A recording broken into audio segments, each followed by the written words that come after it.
সিরাজগঞ্জে পৃথক অভিযানে ১৩,১৫,০০০ টাকার জাল নোট ও স্কোপ সিরাপ সহ দুজনকে গ্রেফতার করেছে র্যাব ১২ এর একটি দল।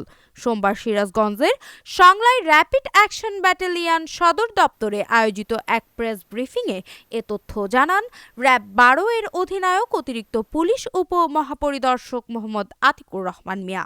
গতকাল ২৯শে মার্চ ২০২৬ খ্রিস্টাব্দ দুপুর ৩টা ৪৫ মিনিটের সময় র্যাব ১২ সদর কোম্পানির একটি চৌকস আভিযানিক দল ও গোয়েন্দা সংস্থার তথ্য ভিত্তিতে সিরাজগঞ্জ জেলার সলঙ্গা থানাধীন হাটিকুমরুল এলাকায় নিউ মায়ের আঁচল হোটেলের সম্মুখে অভিযান পরিচালনা করে জাল ৫১,০০০ টাকার নোট, ২টি মোবাইল সহ মোহাম্মদ রবিউল ইসলাম এবং মোহাম্মদ আবুল হাসানকে গ্রেফতার করে।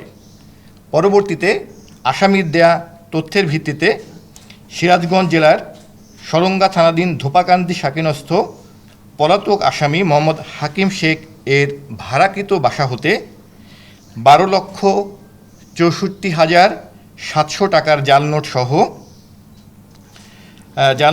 সর্বমোট ১৩,১৫,৭০০ টাকার জাল নোট উদ্ধার করা হয়।